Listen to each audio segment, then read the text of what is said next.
The following podcast contains mature subject matter, adult themes, and may also contain profanity. You have been warned.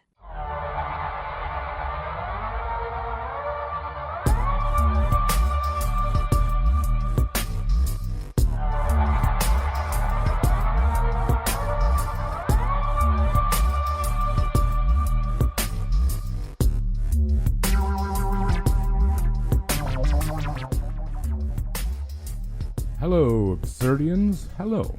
Welcome back to our show. Show, of course, is called The Absurd, which you probably know because you're here. Welcome. Thank you for coming back again. And if it's your first time, a huge welcome. We really hope you enjoy it. I'm sitting across from the lovely and effervescent Mel. Ooh, Hello, effervescent. Wow. Hi.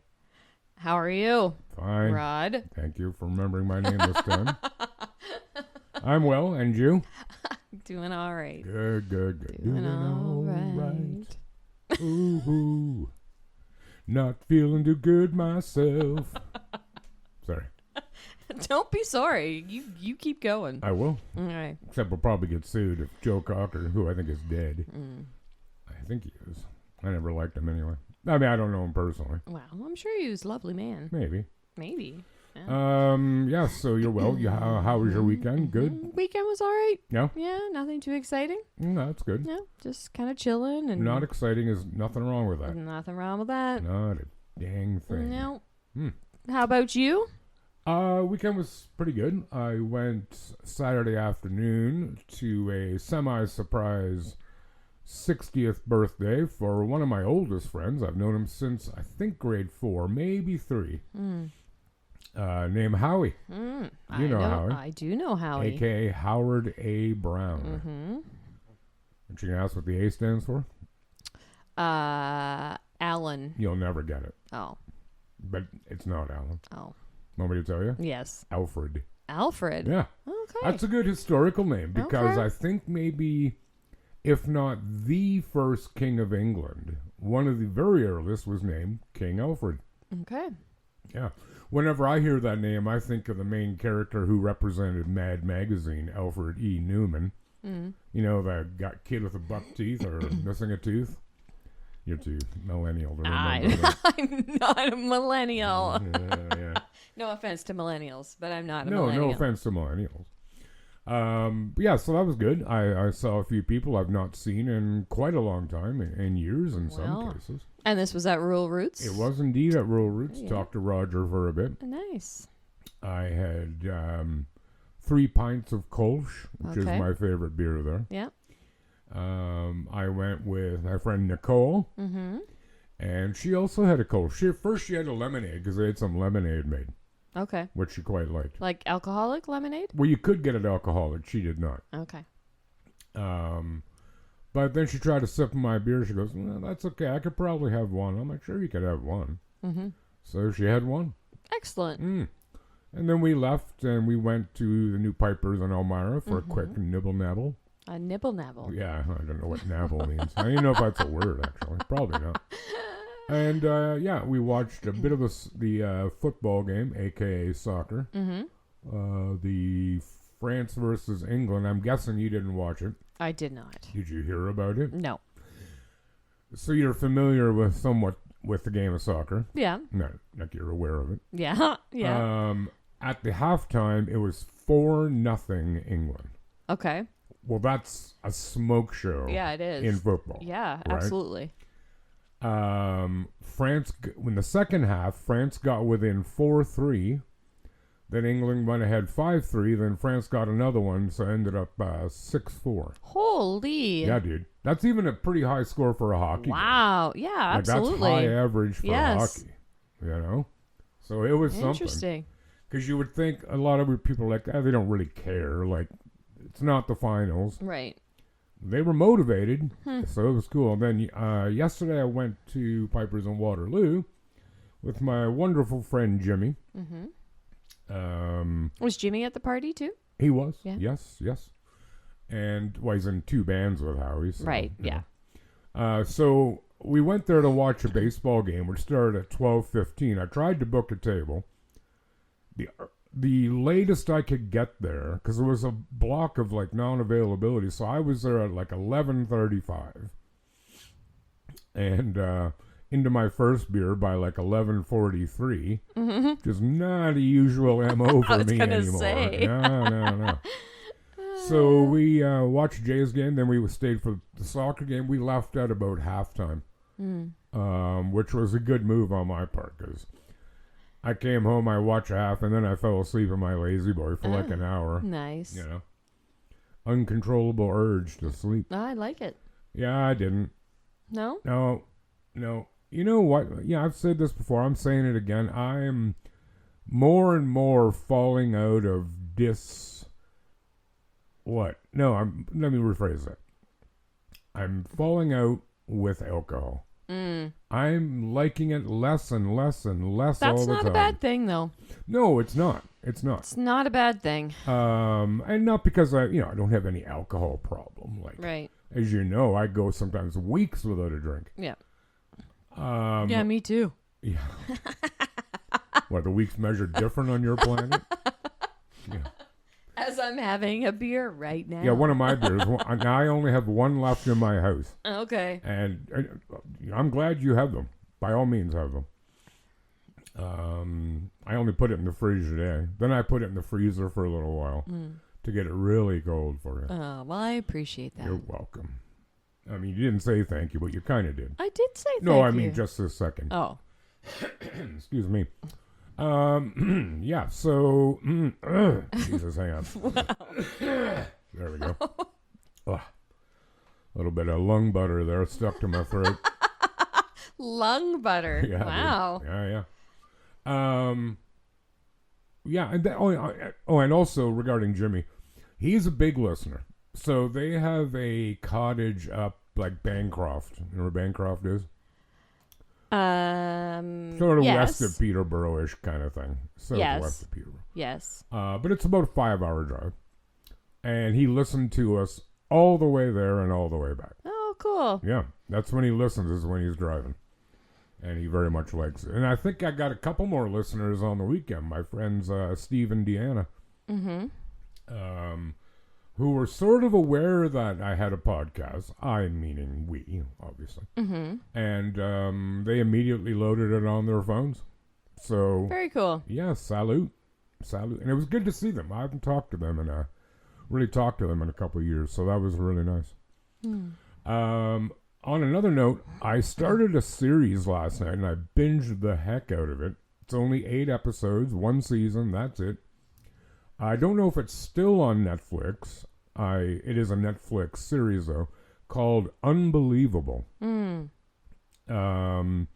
Very Cole's notes, because I don't want to give anything away. It is primarily about... There's 3 main characters. There's 2 female detectives who are investigating a serial rapist. Right. And it is a really good... police process, not policy, but investigative process kind of show, without the annoying music and fashion shit of CSI. No offense to anybody who really likes CSI, because I know a lot of people do. I'm okay with that.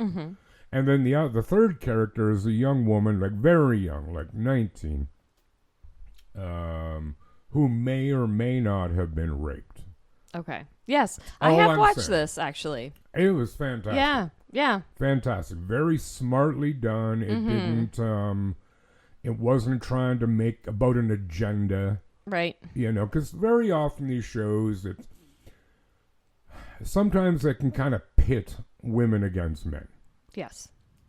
And to a certain extent, I get that. Yeah.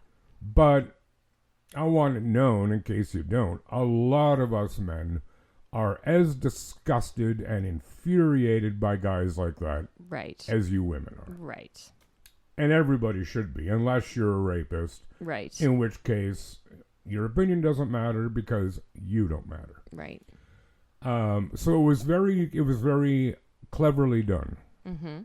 And very well written. And I felt so bad for her name was Marie, the young woman. Ugh. Anyway, Yeah. all's well that ends well. Not that I'm saying it ends well. I'm not telling you shit about Right. what But it happened. was. I remember really enjoying it. Yeah, I don't do spoilers. Yeah. Not a chance. People are like, whoa, how's it end? Watch it. Yeah, you read the last page of the book too, Yeah. don't you? Do you do that? Oh, God, no. Good, No. good. What's the point then? Exactly. Right? Yeah. Yeah. So I just wanted to mention that show because I quite liked it. But an interesting stat in there I learned, and I did look it up to confirm because I don't believe something just because a good TV show says so. In the United States, anyway, male police officers are 2 to 4 times more likely to commit acts of domestic violence as non-police officers. Really? Yeah. Now, I'm going to bet it's higher here in Canada, too. I'm betting it's not quite that high because we have a little better screening process to become a cop. Like, can you imagine the cops in, like, I don't know, Buttwash, Arkansas? Like, do they have a lot of training? Meh.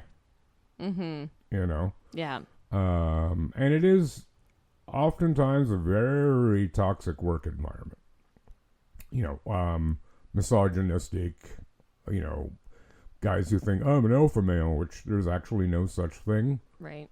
But yeah, you know what I'm saying. Anyways, that was a little disquieting to learn that. Do you have any other thing else you would like to share with our listeners? I don't think so. Is that a fact? Eh? Yeah. All right. I'm sure there's probably lots I could share, but, Yeah, but I mean stuff they'd like to hear. No, probably Oh, not. okay.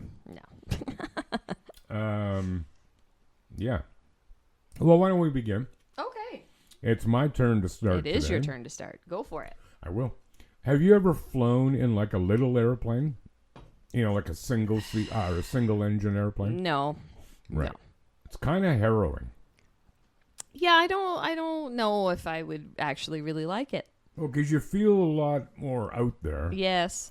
Do you know what I mean? Yeah. I've been in a helicopter. Yeah, that's really cool, isn't it?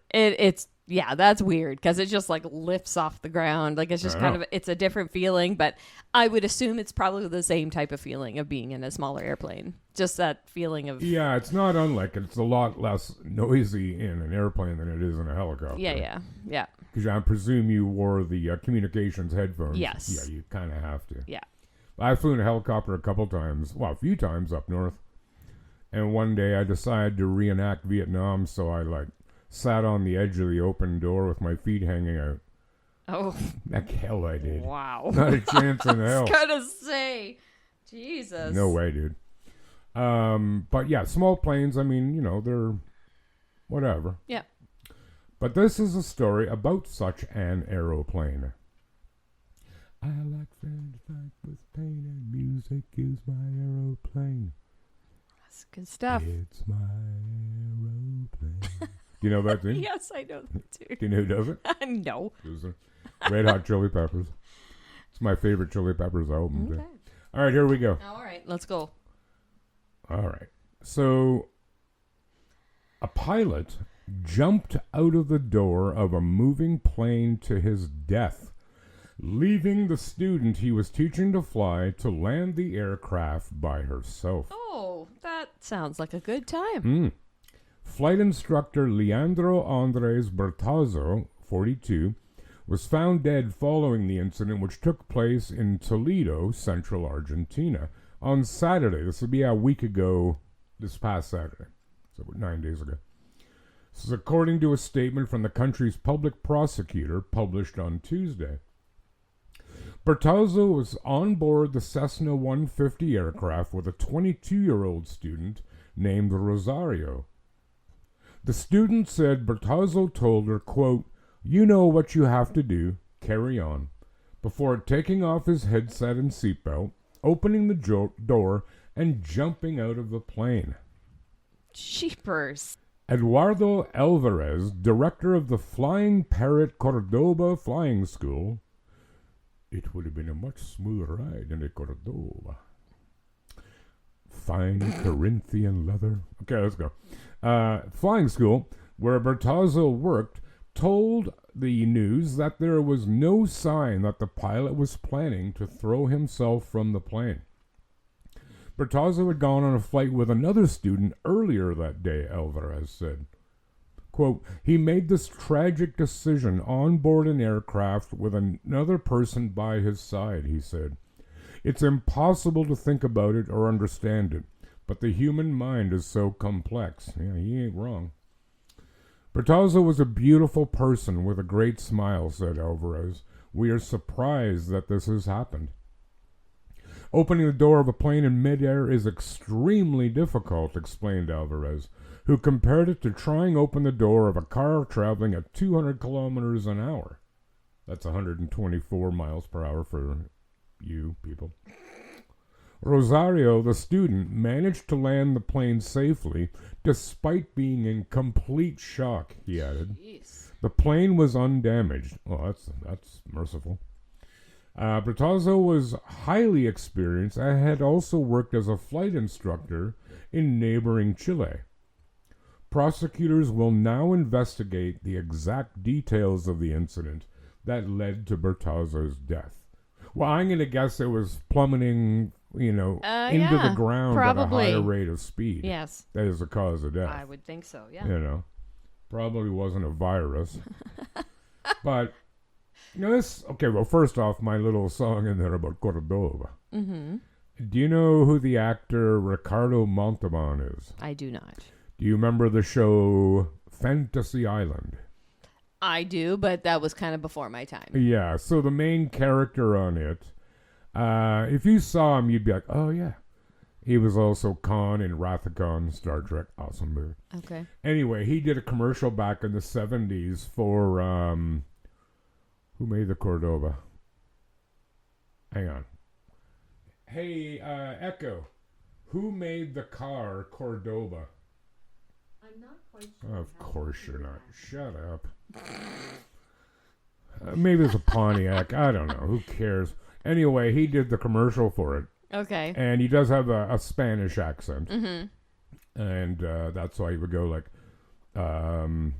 actually, I think it was a joke commercial or on a TV show where they used his line and saying it would have been a much smoother ride than a Cordova. Mm. Anyway... about like suicide. Mm-hmm. Like you gotta have a pretty good modicum of sympathy for somebody who's in that state. Sure. Right? Yeah. Because that's a pretty big move. Like, yes. really the biggest. Mm-hmm. But like in this case, I mean, they do say that most suicides are cries for help, and they hope that people will respond in time to save them, right? Thus getting the help that they were maybe too afraid or didn't know how to ask for. Right. You're jumping out of an airplane. You've made your decision. Right. Right, because there's no one's going to come and save you. Like, not possible. Mm-hmm. So, but this young woman, this pilot, she's going to be traumatized forever. Mm-hmm. It's kind of selfish on the guy's part. Right. Like, yeah. Why not fly up in an airplane and crash it into the sea or a mountain? Mm-hmm. Right? Yes. Like, were you worried about the airplane? Right. Yeah. So I'm not trying to poop on the guy here, but that's not very nice. No. Not that suicide is ever really nice. No, but if you're gonna do it, don't do it in a way that's gonna harm somebody else at the same time. Like people throwing themselves in front of big trucks or trains. Yeah. Yeah, granted, the person driving had no chance. No, they're in zero way responsible. Right. But it's still going to weigh on them. Sure. Yeah. Yeah. Unless they're completely bereft of any empathy or compassion. Yeah. So, yeah, there's my suicidal pilot story. Wow. Hey, Mel. Yes? Do you have a story? I do. Would you like to share with us? I will. Oh, bless. All right. Bring it on, bring it on, bring it on home. I just made that You up. ready? Yeah, man. Okay. A giant flower beetle with implanted electrodes and a radio receiver on its back can be wirelessly controlled, according to research presented this week. Oh, so it's a real beetle. Like it's a living beetle. Well, you will see. Oh, sorry, dude. Scientists at the University of California developed a tiny rig that receives control signals from a nearby computer. Electrical signals delivered via electrodes command the insect to take off, turn left or right, or hover in mid-flight. The research funded by the Defense Advanced Research Projects Agency, DARPA. could one day be used for surveillance purposes or for search and rescue missions. Oh, good. Yeah, the first one doesn't make me nervous. No, not at all. Beetles and other flying insects are masters of flight control, integrating sensory feedback from the visual system and other senses to navigate and maintain stable flight, all the while using little energy. Rather than trying to recreate these systems from scratch, Michael Maharbiz and his colleagues aim to take advantage of the beetle's natural abilities by melding insect and machine. His group was previously created cyborg beetles, including ones that have been implanted with electronic components. But the current research presented by the the IEEEMENS in Italy, it doesn't even tell me what that is. Yeah, isn't that like a certification system or something? Possibly. Is the first demonstration of a wireless beetle system. The beetle's payload consists of an off-the-shelf microprocessor, a radio receiver, and a battery attached to a custom-printed circuit board, along with 6 electrodes implanted into the animal's optic lobes and flight muscles. Heck, Oh, I could use some of those. I wouldn't mind. Flight commands are wirelessly sent to the beetle via a radio frequency transmitter that's controlled by a nearby laptop. Oscillating electronic pulses delivered to the beetle's optic lobes trigger takeoff, while a single short pulse ceases flight. Signals sent to the left or right flight muscles make the animal turn right or left, respectively. Wow. Most previous research in controlling insect flight has focused on moths, but beetles have certain advantages. The giant flower beetle's size, it ranges in weight from 4 to 10 grams and is 4 to 8 centimeters long, means that it can carry relatively heavy payloads. It can be used for search and rescue missions. For example, the insect would need to carry a small camera and a heat sensor. It's kind of cool. It is kind of cool. In addition, the beetle's flight can be controlled relatively simply. A single sent to the wing muscles triggers the action, and the beetle takes care of the rest. That allows the normal function to control the flapping of the wings, says Jay Kessling, who was not involved in the beetle research, but who collaborates with Maharbiz. Minimal signaling conserves the battery, extending the life of the implant. Moths, on the other hand, require a stream of electrical signals in order to keep flying. The research has been driven in a large part by advances in the microelectronics industry, with mini actualization. Yeah. Sure, of microprocessors and batteries. So we got some like cyborg beetles flying around. Which should be, cool and not cool. Well, depending on what you're using it for, right? Well, that's just it. It's like any other technology. Like there's some, wonderful applications for it. Yes. Search and rescue. That's cool. Yeah. Surveillance. Depends who you're surveilling. That's true. If you're surveilling like a meth lab or, yeah, something insidious. Yeah. Yeah, I'm all right with it. Yeah. It's like, so I don't know if you know, but in the city we live in, you ostensibly live in, they started putting up CCTVs, cameras, right? And in the UK, there's like something like 6 million of them. Mm-hmm. And people here are like, well, this is kind of invasive, to be recorded wherever you might be. Like, not in your house, obviously, or in your building. Yeah. But in public. And again, it's not going to be every street's going to have one, but in places where there's a lot of people. Mm-hmm. And it gives me a bit of a mixed feel. Like, there is a certain degree of truth that if you're not doing anything wrong, what do you have to worry about? Right. Okay. I mean, yeah, that is valid. Again, so long as it's used to apprehend people who have committed crimes, I'm all with it. Yeah. 100% I am. Yep. So long as that's all it's used for. Right. You know? Yes. There have been cases in the States with what's called flock cameras of police looking at, well, let's say in these cases, well, they are, women. Running them, accessing their information, finding out where they live, so they can hit on them. They can approach them. Right. Fuck you. Hand in your badge and go work in the manure field. Yeah, no. We just talked about that a couple weeks ago, did we not? More specifically? What did we talk about? Like the cameras following people to see where they lived and stuff. Didn't we just have a story about that? I don't know. Anyways. I don't think so. All right. Maybe Doesn't you dreamt matter. it. Maybe it was maybe it was on the other podcast you're doing. Yeah, sure. Yeah. But yeah, with this, and also, is it cool? Does the Beetle get to say, "Hey, yeah, I'm good with this. I'll help you out"? Like, does it get anything in exchange? Do they at least feed it? I don't know. Some What do honey? beetles eat? I don't know. Eats me, but they eat something. Yeah. Yeah. That's interesting. Also, really reminded me of an X-Files episode regarding cockroaches. Do you remember that one?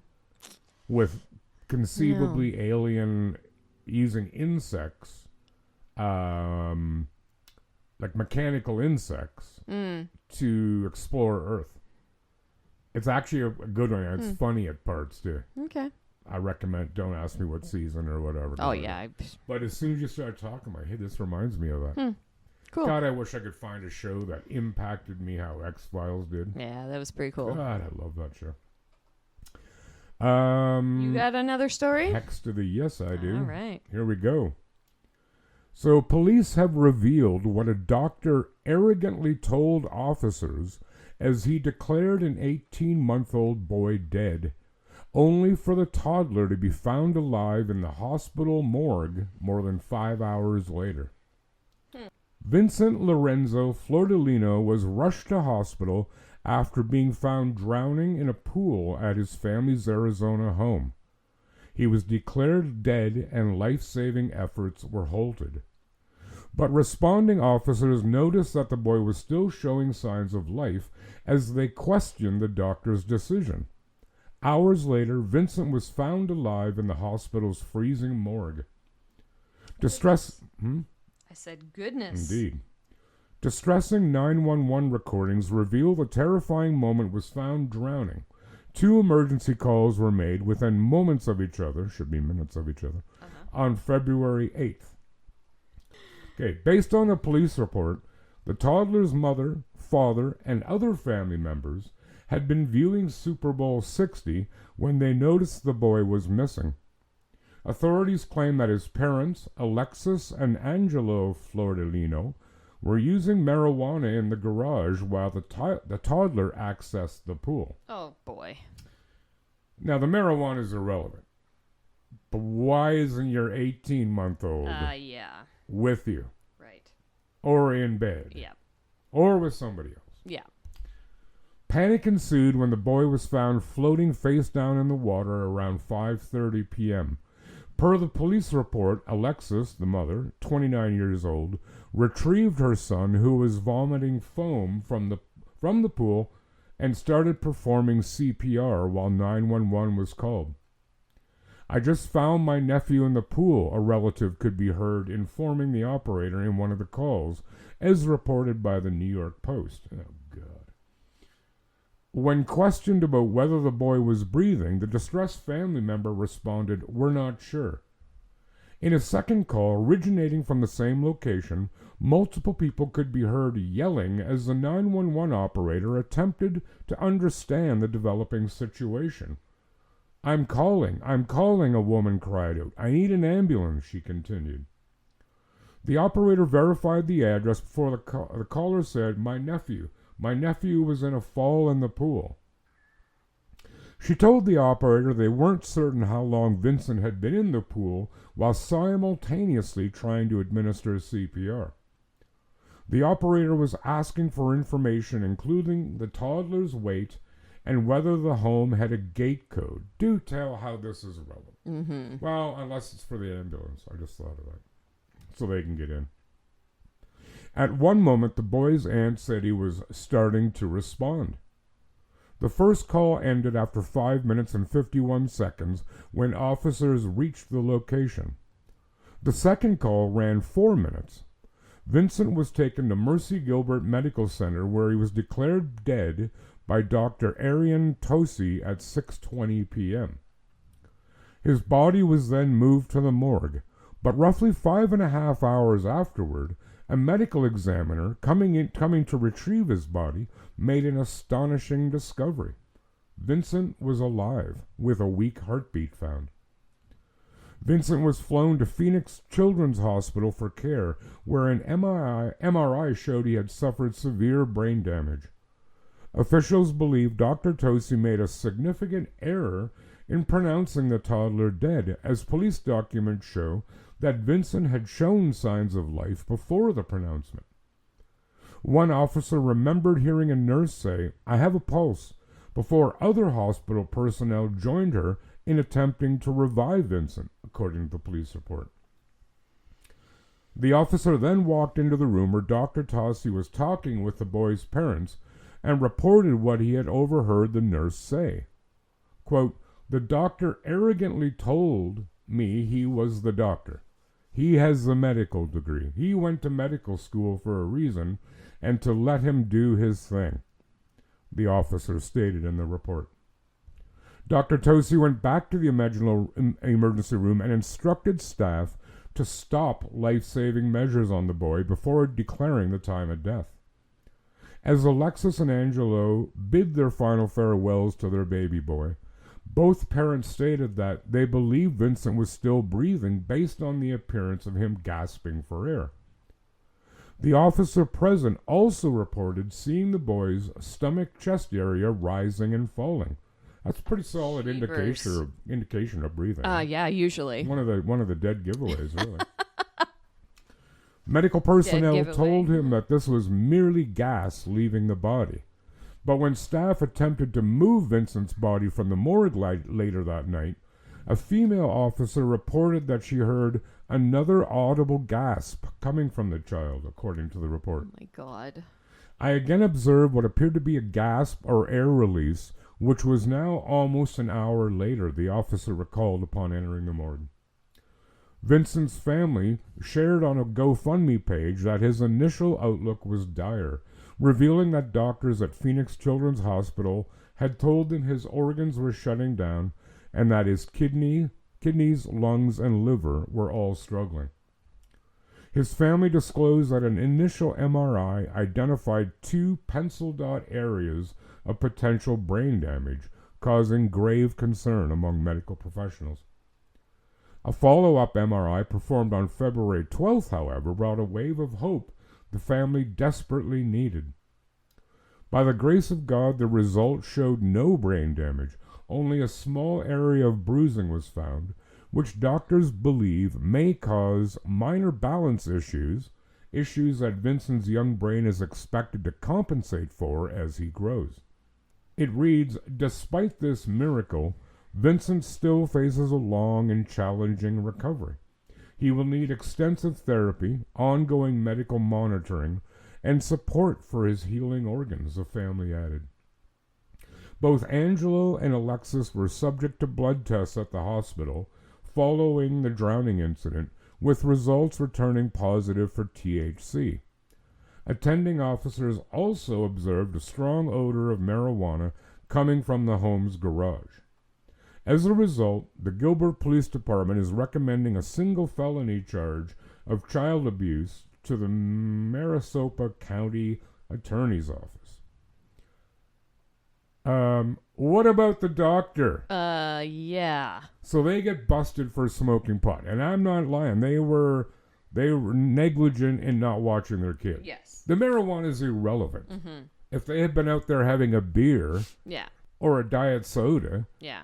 it's the same negligence. Yep. But this doctor, arrogant to the extreme, well, I hope they're suing.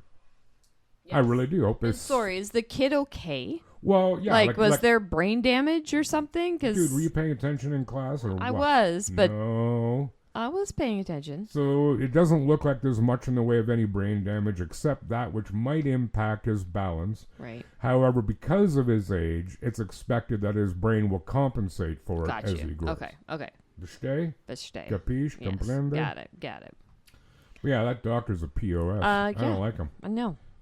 That's a pretty big mistake to make. Well, and then to be so arrogant, like, you can't possibly know I'm the doctor. I went to medical school. Yeah, sure. I hope they sue the license right off him. Mm-hmm. Yeah. Hey, before you go on to your final story, Yes. I don't know if you saw the post I made about the error I made in last week's show. I don't think I did. Do you remember when I explained the difference between a graveyard and a cemetery? Yeah. I was wrong. Oh. Yeah, dude. So the actual difference is a graveyard.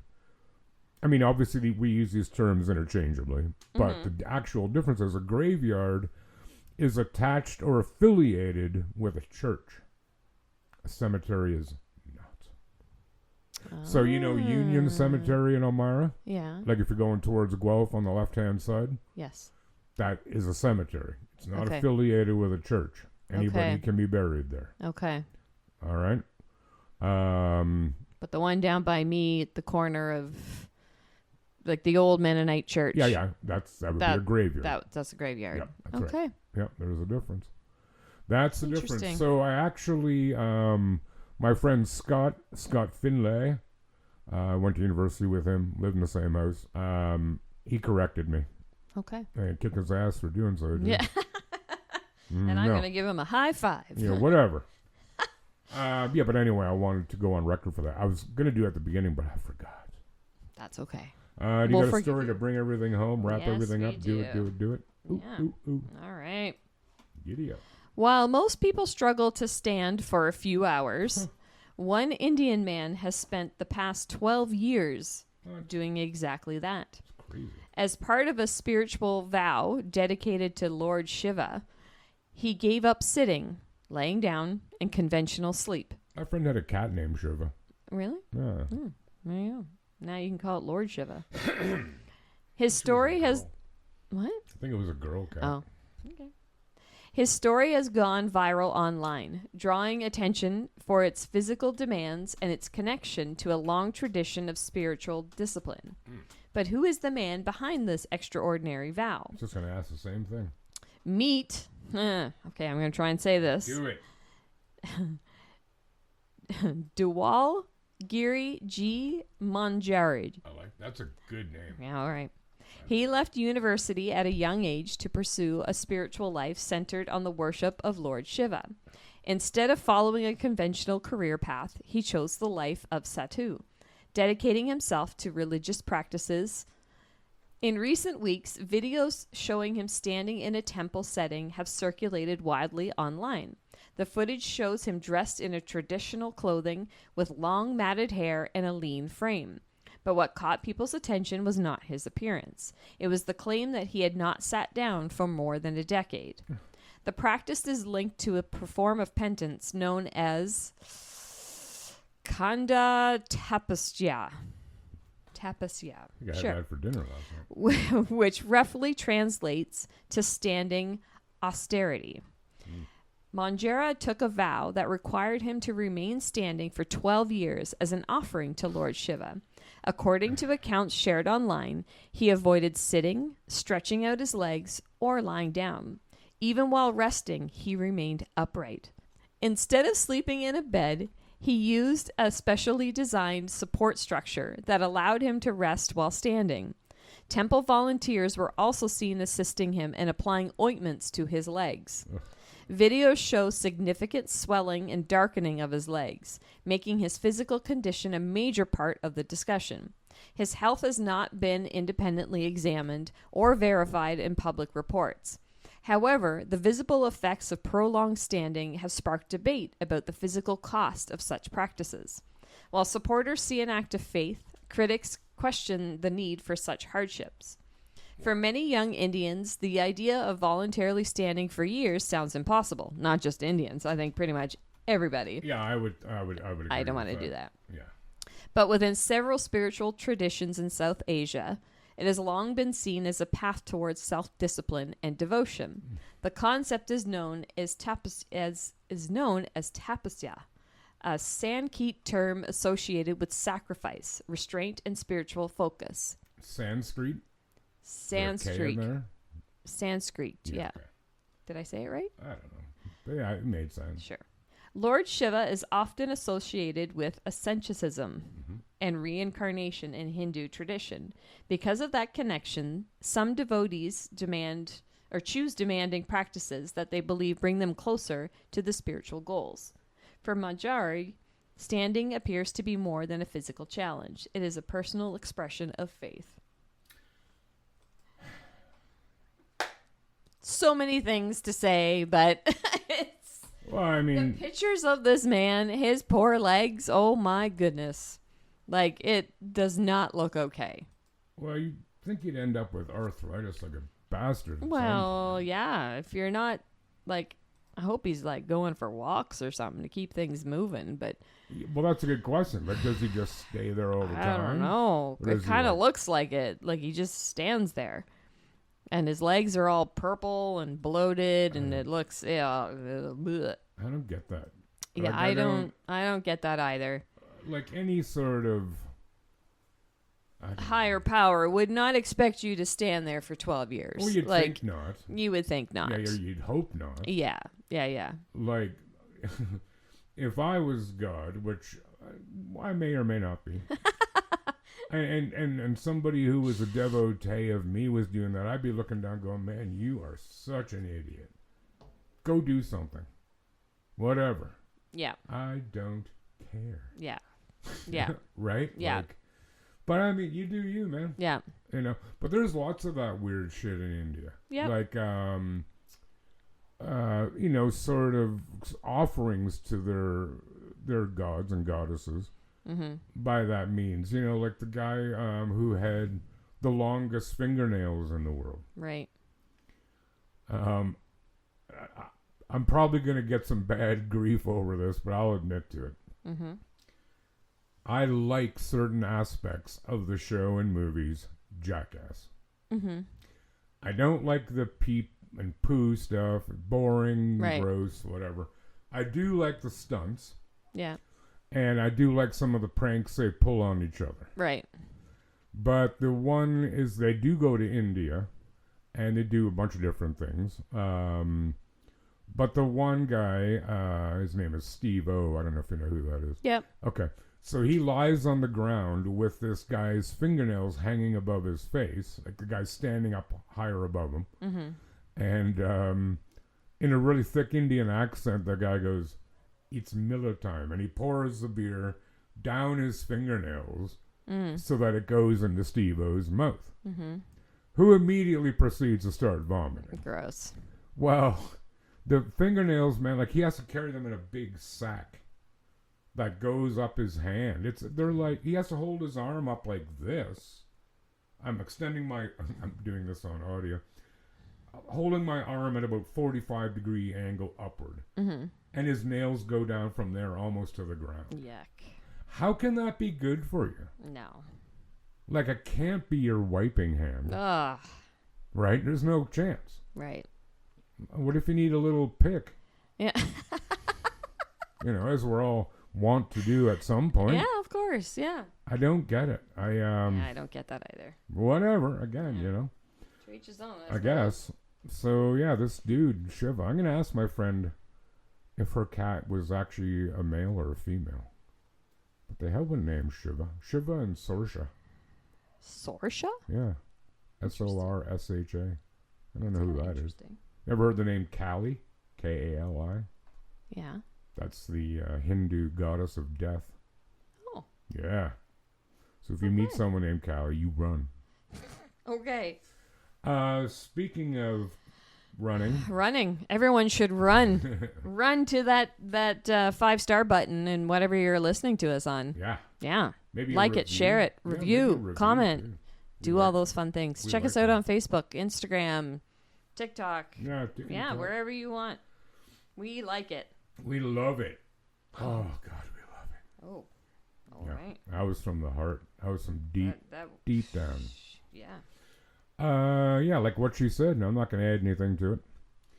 Anyway, the evil forest fire smoke has stopped. Yes. It was very bad. I'm not apologizing to American residents. We're sorry that you had to put up with it like we did. Yeah. But you know what? The comments were like ridiculous. Can you stop? Oh, yeah, okay. We'll just turn the fans towards it. Yep. By the way, maybe you guys want to stop burning so much damn fossil fuel because this is global warming. Yeah. Fires were started by lightning. Yep. For the most part, assholes on ATVs gunning around, but the reason it's caused is because the forests are so dry. And they're dry because of increased temperature due to climate change. Yes. I don't care if you don't believe that. Yeah. Don't care. Yeah. And if you got kids, grandkids, even great-grandkids, you should care. Yep. Absolutely should. You know? But, whatever. I can't make you think. I can't make you think. You can't. This is very true. Actually, that's a line from ever heard of the band Jethro Tull? Yes. Oh, thank God. So one of the lines is, I may make you feel, but I can't make you think. Right. Spot on, yo. Yeah. Anyways, Cool. We're hungry. We are hungry. And now we're going to go get some deliciousness. Yes, we are. And, but thank you so much for stopping by today. Yes. We love that you listen. Mm-hmm. We really do. And we will be back with another episode next Wednesday. You betcha. All right, everyone. Please do take care of yourselves and one another. Bye. Goodbye.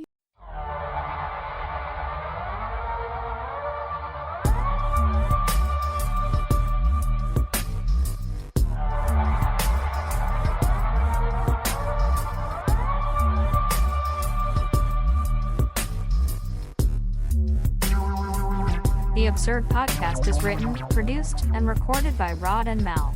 Music by Audionautics.com.